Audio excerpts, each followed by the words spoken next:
There's a black and white photo in one of our family albums of my very young-looking parents standing on the sidewalk next to a parking meter holding an infant. It's my eldest sister, Kathy, and they've just brought her home from the hospital. My parents' first home was an apartment above a convenience store in downtown Port Credit. They didn't really know anyone back then. And that's when the Welcome Wagon lady came calling. Welcome Wagon was a company that introduced newcomers to the neighborhood, always arriving with a basket filled with small gifts and coupons from local businesses. In my parents' case, Welcome Wagon also published an ad in the local newspaper, the South Peel Weekly, announcing the names of everyone who had recently moved in. Welcome Wagon operated in Canadian communities, both big and small, from 1930 until 2020, welcoming people to the neighborhood with some treats and a smile as a way to make people feel a little more at home. Welcome to We Built This City, Episode 10, Moving In.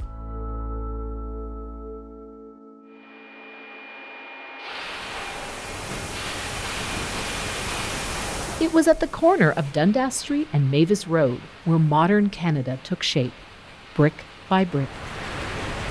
Through most of the 20th century, Cooksville was home to the largest brick manufacturer in Canada, which, at its height, made 300,000 bricks a day that were shipped by truck and train across the country. The Cooksville Brickyard, as it was locally known, operated from 1913 to 1991, and it went by a variety of names, including Cooksville Shale Brick Company, Cooksville Brick Company Limited, Cooksville Brick and Tile Company, Cooksville La Prairie Brick Company, Domtar, and finally, Canada Brick. From its earliest days, the Brickyard was a major employer of new Canadians, Italians, Croatians, Irish, Poles, and Ukrainians, attracted to the rural area outside Toronto by the promise of steady employment and available housing. Quite a few of them lived on the Brickyard site, in what might have been one of the first housing developments in current-day Mississauga. Back in the early 1900s, Cooksville was a small, unincorporated rural village surrounded by farms, which, along with Clarkson, Lauren Park, Arundel, Sheridan, Dixie, Streetsville, Meadowvale, Malton, Lakeview, and Port Credit, made up Toronto Township, on land purchased from the Mississaugas of the Credit a century earlier. About 10,000 years before that, a retreating glacier had left a significant deposit of clay, silt, and sand on the north side of present-day Dundas Street, the building blocks for bricks. In 1912, the Ontario National Brick Company purchased the McLaughlin's 100-acre farm on the northeast corner of Dundas Street and Mavis Road. The following year, it began manufacturing bricks, employing 140 men and 35 teams of horses. To accommodate these new arrivals, the company built housing, beginning with 15 homes and a boarding house, laid out in 4 rows. Those early homes had electricity, but no running water. In those early years, it was physically exhausting, dangerous work to quarry, mix, shape, and bake the bricks in a large kiln that could reach temperatures close to 1,000 degrees Celsius. In 1913, a man lost his arm to the cogs of the machine that mixed and pulped the clay. The following year, 4 men died when they fell 75 feet from atop a scaffold. And in 1922, a Russian laborer suffocated when he fell into an 8-foot-deep pile of clay dust. Then, in 1924, a massive fire swept through the plant. It destroyed the central machine shop, threw 140 men out of work, and caused a nationwide brick shortage at the height of the summer building season.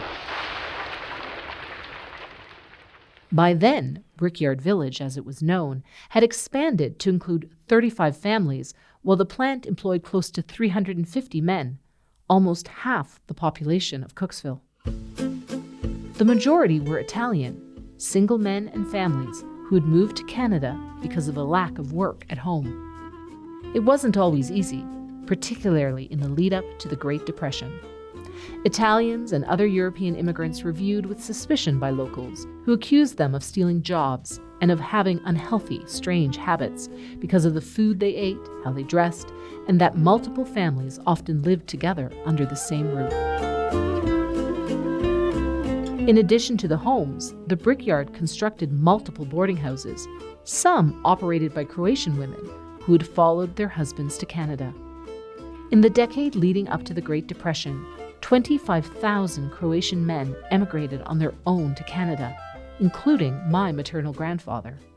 Many had followed the path already established by Italians, arriving by steamer at Pier 21 in Halifax, brought here by train companies in need of labourers to build the tracks to Western Canada and work in the mines of northern Quebec and Ontario.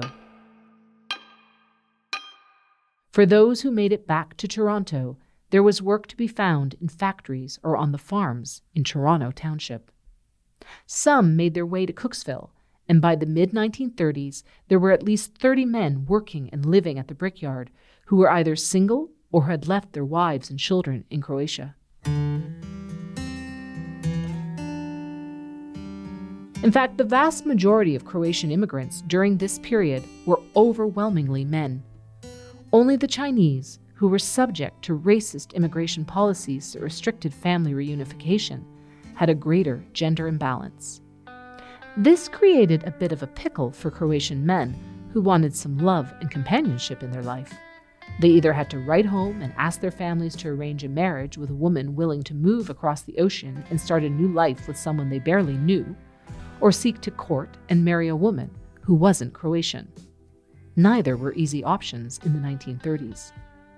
Nonetheless, some Croatian women did move to Cooksville, and so while the men labored in the plant, women labored in the village to clean, feed, and clothe the workers, often washing the overalls in gasoline to rid them of the fine clay dust.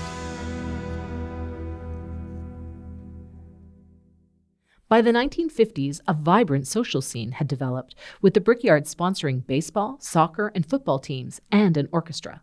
It paid for a bus to ferry children to Cooksville Public School and St. Patrick's Church School, and each year it entered the draft horse competitions at the Canadian National Exhibition and Royal Winter Fair. Brickyard workers also ventured out, opening retail businesses, such as Dominic Carmoni and Michael Torchia, who opened the area's first Italian groceteria in 1956 on Hook Avenue, selling imported coffee, olive oil, meats, and pastas. After the brickyard closed, Janek Properties invested $45 million in the mid-1990s to remediate, grade, and prepare the land for a new generation of residents.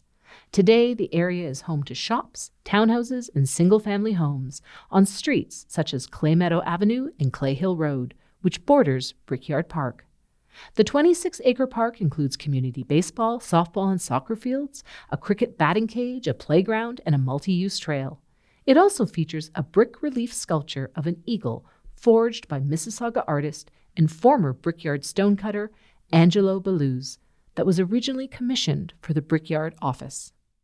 Art and a park that salutes and remembers the workers and families who helped to build this city brick by brick.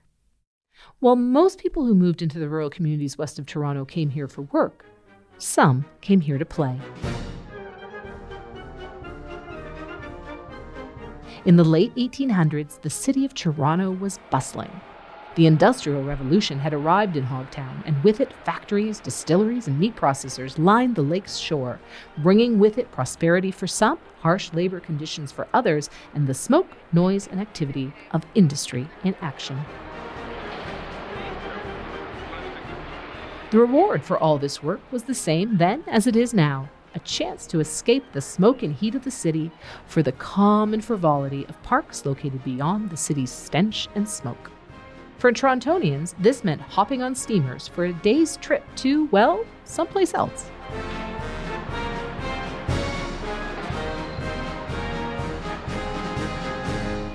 Short day trippers hopped over to Toronto Islands.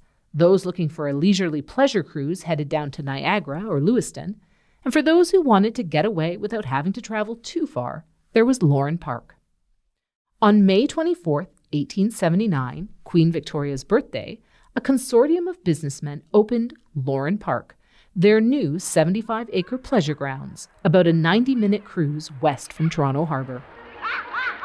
Named for the newly installed Governor-General and son-in-law to the Queen, John George Edward Henry Douglas Sutherland Campbell, the Marquis of Lauren, Lauren Park boasted merry-go-rounds, swings, a bowling alley, billiard parlor, ice cream parlor, restaurant, bar, and a music pavilion from which Professor Stratham's brass band and Professor Marciano's full string band performed on opening weekend.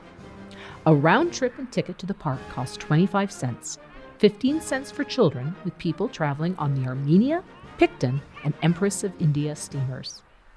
It was reported that over 8,000 people attended Lauren Park on that opening day, while an additional 1,000 local people from Port Credit and Clarkson traveled in by buggies and wagons.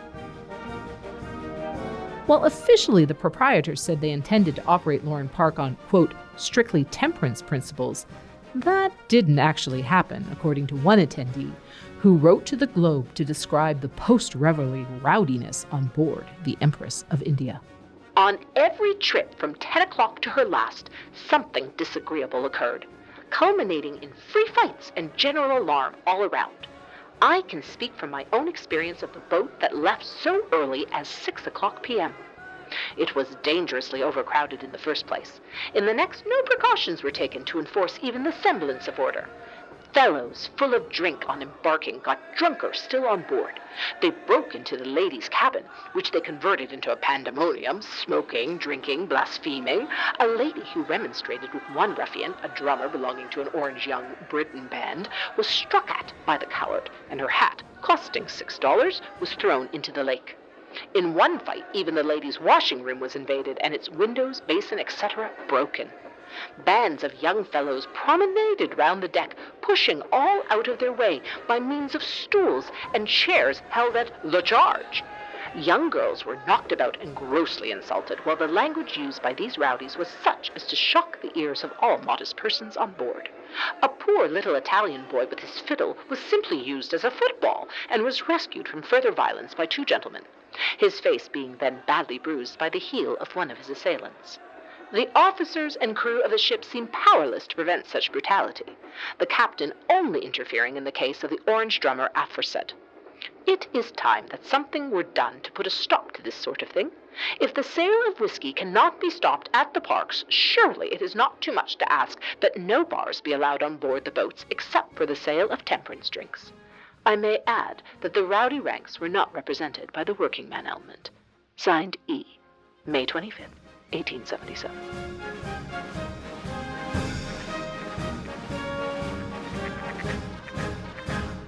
Despite the bad behavior of some, visitors flocked to Lauren Park. Some came by train to Port Credit, where the station was 3 kilometers from the park's front gate, but most came by steamer, passing by Fort York, Crystal Palace at Sunnyside, the Humber River, the beaches of Long Branch, the village of Port Credit, before docking at a thickly wooded bluff. The park boasted a kilometer of lakefront, followed by a small clearing for buildings and games. The majority of the park was thick woods of oak, pine, and cedar. But while it was popular, the original owners struggled to make a profit, and in 1886 they sold it to a new group of investors, known as the Toronto Lauren Park Summer Resort Company. The second group subdivided some of the land for cottages, laying out roads with those running north-south, named for poets and playwrights such as Longfellow and Chaucer, while the east-west lanes bore the names of investors. One of the terms of purchase was intoxicating liquors could not be sold on the land or snuck in, with a constable policing the grounds for signs of rowdiness. Among the investors was James Bellingham Boustede, a Toronto entrepreneur, municipal councillor, and active member of the city's Temperance League. He was the new company's first president, and his family would go on to play a central role in the evolution of Lauren Park Estates. But more on that later. Another investor was Toronto architect Edmund Burke, who designed the Robert Simpson flagship store at Dundas and Queen Street, the Jarvis Street Baptist Church, and later in life, the architectural features of the Bloor Street Viaduct. For the park, Burke redesigned the existing hotel, relaunching it as Hotel Louise in 1889, named for Princess Louise, daughter of Queen Victoria and wife of the Marquis de Lauren. Some visitors came for a weekend, others for the entire season. While newspaper reports detail the fun and frivolity of Sunday school picnics and Canada Day celebrations, behind the scenes, Burke and the other investors struggled to turn a profit serving day trippers and vacationers. But something a bit more permanent was starting to take shape on the shores of Lake Ontario.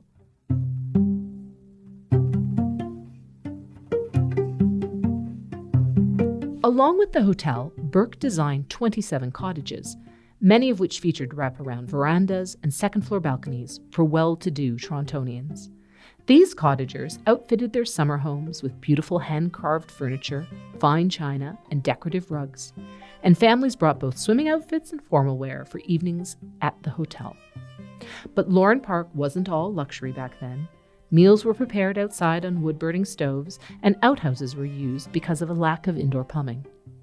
By now, a train station had opened in Lauren Park, and so the men of the family would travel back to work in Toronto, either bicycling to the train station or paying 10 cents for a return fare on something called the horse bus. Almost all the families owned boats, the children swam in Lake Ontario, and there were tennis courts, a baseball diamond, and lawn bowling. A community was beginning to take shape. Over the next few decades, the park would cycle through a few ownership groups.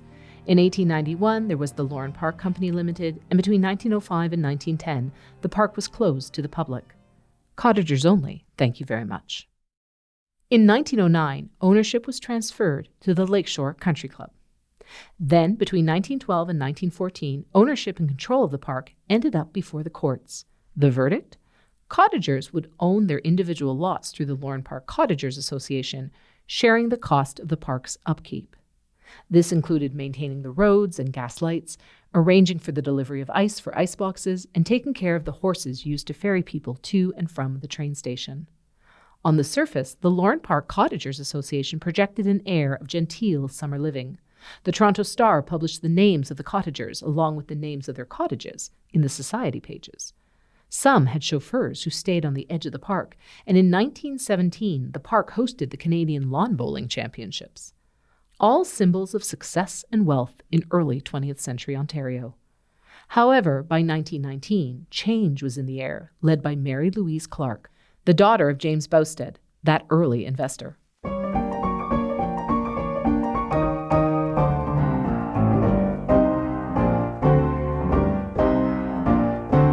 Together with 5 other cottagers, Mary Louise designed a new cooperative ownership structure for a new company that they called Lauren Park Estates. Now a wealthy woman, Mary Louise bought the park's unsold lots to cover the company's debts, and even after her death in 1931, her estate continued to pay the park's annual fees on those undeveloped properties until 1948, when the Lauren Park Estate Association was formed, granting control of the park lands to cottage owners. In addition to supporting Lauren Park Estates, Mary Louise also funded the building of a Methodist community hall in Port Credit in 1922. Clark Hall was named in memory of Mary Louise's husband Alfred, who had died following the 1915 sinking of the Lusitania during World War I. In 1923, Mary Louise donated Clark Memorial Hall to the Methodist Church, stipulating it be used for public purposes. And it was. First as a church hall, then from 1941 to 1974 as Port Credit's town hall, and today it is still a community space in the heart of historic Port Credit.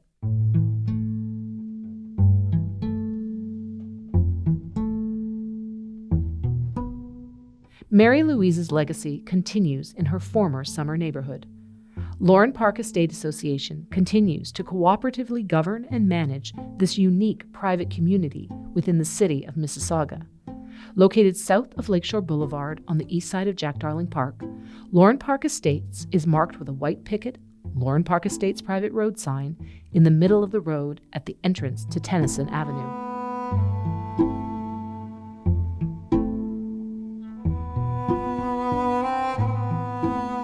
The area is so private that there's no Google Street Views of the houses. While residents own their multi-million-dollar house lots, the Lauren Park Estate Association owns the rest of the 80 acres of the park, including 42 acres of woodlands.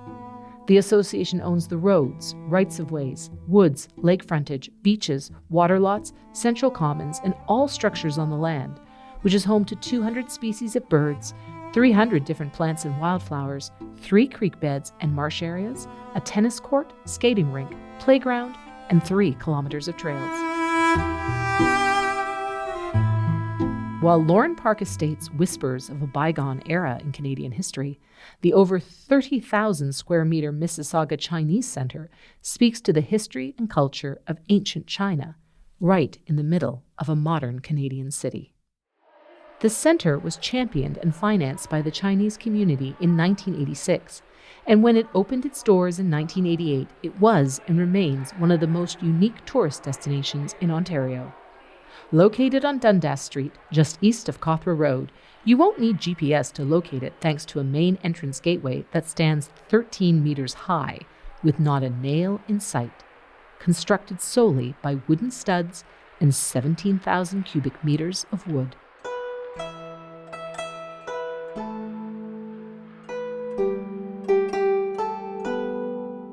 Once inside, you can visit the Su Chow Garden, a gift from the Jiangsu provincial government, an 18-meter-tall fortress at the Great Wall, modeled after one of the major gateways to the Great Wall of China, and a number of stores that specialize in Chinese products and services. A replica of the Emperor's Nine-Dragon Wall, the only one in the world located outside Asia, also resides in the space. Nine-Dragon Walls are typically found in imperial Chinese palaces and gardens. In Chinese culture, the number 9 stands for everlasting and completeness and was often associated with emperors, as well as representing eternal love at weddings. In November 1998, the Ontario government recognized the centre as the first official tourist attraction in Mississauga. It stands as a testament to the tenacity and entrepreneurial hustle of Mississauga's Chinese community, which has overcome racist immigration policies and restrictive Chinese regimes to become the second largest cultural group in Mississauga. According to the 2021 Canadian Census, 8% of Mississauga residents identify as Chinese. That's just over 55,000 people, a long way from the 101 Chinese immigrants who lived in Toronto Township in 1961, the earliest official statistic of ethnic origin.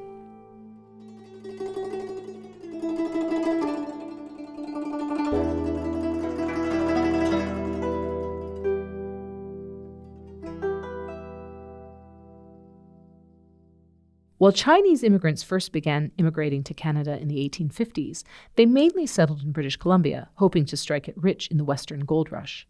A second wave brought Chinese laborers to build the Canadian Pacific Railway. However, while the Canadian government wanted Chinese labor, it didn't want Chinese families to settle here. Instead, the government only allowed single men to come to Canada, believing that family separation would encourage them to return to China as soon as their contract was complete. While some did, others remained, hopping on the railway they helped construct to move to other parts of Canada, including Toronto Township.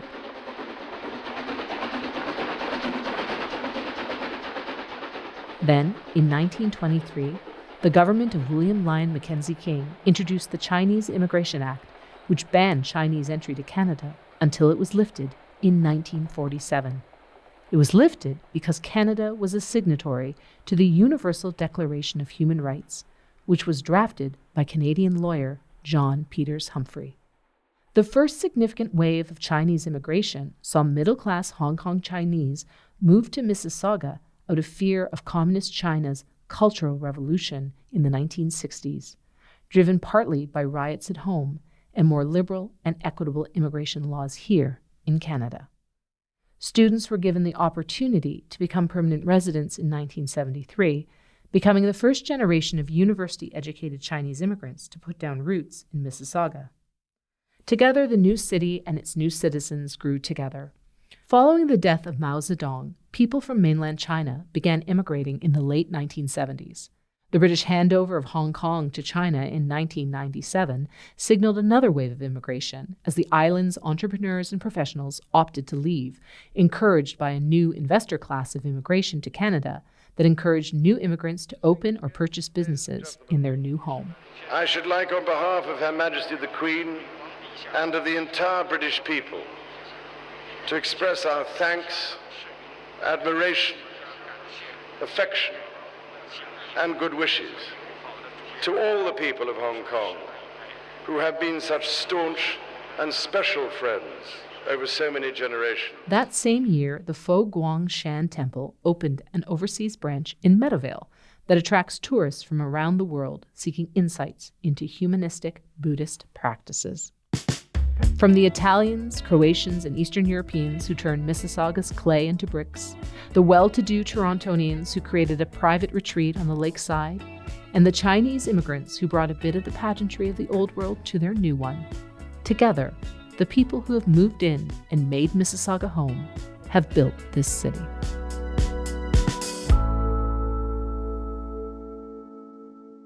It took a lot of people and stories to build Mississauga into what it is today, Canada's 6th largest city.